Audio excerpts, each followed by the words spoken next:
Tek başına voleybol. Şəhidin dostları.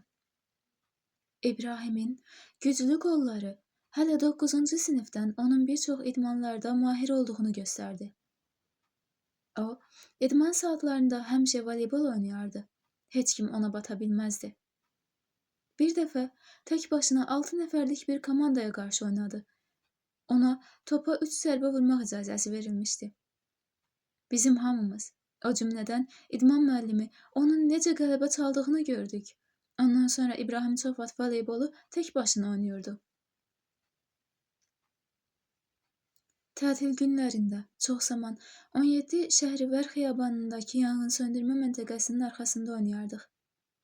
Çoxlu iddialılar gəlir, amma İbrahimə uduzurdular. İbrahimin ən yaxşı voleybol xatirəsi müharibə dövrünə və Gilan Qərb şəhərinə aiddir. Orada bir voleybol meydançası var idi. Bir gün döyüş zonalarına baş çəkmək üçün Gilan Qərbə bir neçə mikroavtobus adam gəldi. Onlara Bədən Tərbiyəsi Komitəsinin sədri Davudi başçılıq edirdi. O, liseydə İbrahimin idman müəllimi olmuşdu və onu yaxşı tanıyırdı. Ağa Davudi İbrahimə bir qədər idman aləti verib dedi ki, məsləhət bildiyiniz şəkildə istifadə edin. Sonra əlavə etdi. Bizim dostlarımız müxtəlif idman sahələrindədirlər və buranı ziyarətə gəliblər. İbrahim idmançılarla söhbət etdi. Onlara şəhərin müxtəlif yerlərini göstərdi. Nəhayət, voleybol meydançasına çatdıq.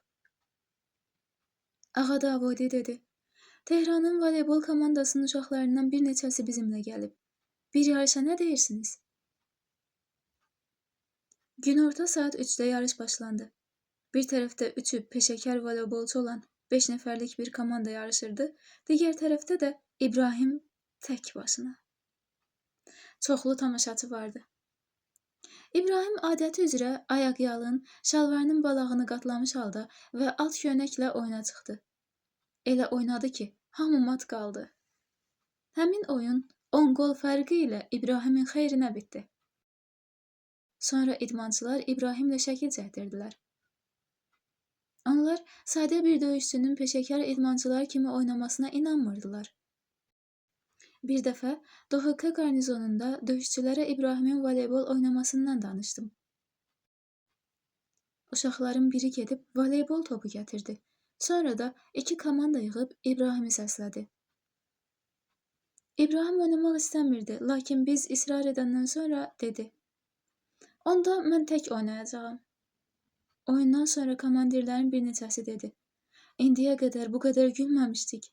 İbrahim hər dəfə zərbə vuranda bir neçə nəfər topa qaçıb bir-birinə dəyir və yıxılırdılar. Sonda İbrahim böyük fərqlə qalib gəldi.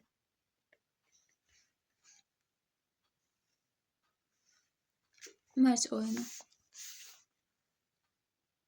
Mehdi Fəridvənd, Səid Saleh. Deyəsən 1975-ci il idi. Bir cümə səhəri voleybol oynayırdıq. Tanımadığımız 3 nəfər bizə yaxınlaşıb dedi. Biz Tehranın qərbindənik. İbrahim kimdir? Onlar təklif etdilər ki, adam başına 200 tüməndən oynayaq. Bir neçə dəqiqədən sonra oyun başladı. İbrahim tək idi, onlar 3 nəfər. Lakin İbrahim uddu. Həmin gün şəhərin cənub məhəllələrindən birinə gedib 700 tüməndən mərc gəldik. Yaxşı oyun oldu və çox tez udduq. Pulu alanda İbrahim başa düşdü ki, onlar bir-birindən borc alırlar. Birdən dilləndi. Biri gəlib tək başına mənimlə oynasın, udsa pul almayacağıq. Biri yaxınlaşdı və oyun başlandı.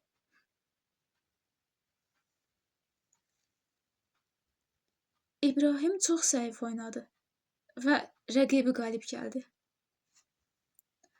Hamısı oradan sevinclə ayrıldı. Mənsə çox hirsləndim. Ağa İbrahim, niyə belə oynadın? Təəccüblə baxdı. İstədim ki, pərt olmasınlar. Ümumilikdə ciblərində 100 tümən pul yox idi. Bir həftədən sonra Tehranın qərbindən olan uşaqlar əlavə 2 nəfərlə gəldilər. Onlar 500 tüməndən mərc gəldilər. İbrahim şalvarının balağını qatladı. Ayaqqabısını çıxarıb oynamağa başladı. Topa elə zərbə vururdu ki, heç kim götürə bilmirdi. İbrahim həmin gün də böyük fərqlə qalib gəldi. Axşam İbrahimlə birgə məscidə getdik. Namazdan sonra Hacı ağa şəriət hökmlərindən danışarkən oyunda mərcdən və haram puldan söhbət etdi. Peyğəmbərdən belə bir hədis söylədi. Haram yolla pul əldə edən adam onu batil yolda və axır hadisələrdə xərcləyər. Sonra isə Peyğəmbərdən bu hədisi söylədi. Haram dikəyyənin 40 gecə namazı və 40 gün duası qəbul olunmaz. İbrahim təəccüblə dinləyirdi. Sonra birlikdə Hacı ağanın yanına getdik. O dedi, mən bugün voleybolda 500 tümən udmuşam. Sonra hadisəni danışıb əlavə etdi. Əlbəttə, pulu kasıb bir ailəyə bağışladım. Hacı ağa dedi, bundan sonra ehtiyatlı ol. İdman elə, amma mərc oyunu oynama.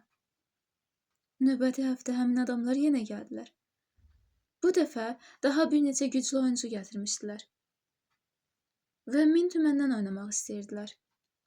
İbrahim onlara dedi, mən oynayıram, amma mərclə yox. Onlar, qorxur, bilir ki, uduzacaq. Başqa birisi dedi, pulu yoxdur.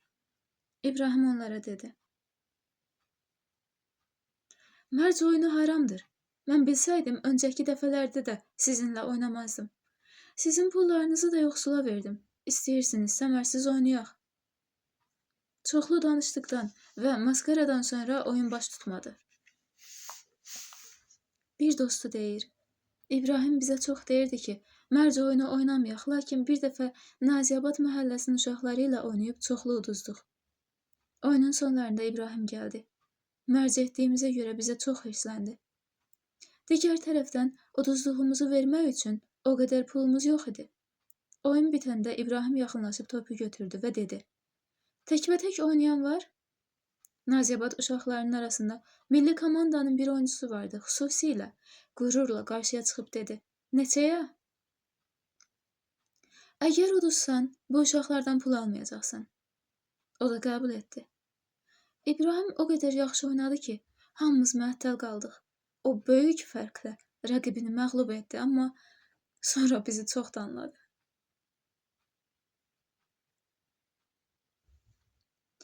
İbrahim voleyboldan əlavə bir çox idman sahələrində də mahir idi. Alpinistlikdə peşəkar idi. İnqilabdan təxminən 3 il öncədən inqilaba qədər hər cümə günü səhərlər zırxana uşaqlarından bir neçəsi ilə birgə təcrişə gedirdi. Sübh namazını İmamzadə Salih məqbərəsində qılıb, qaça-qaça dağa çıxırdılar.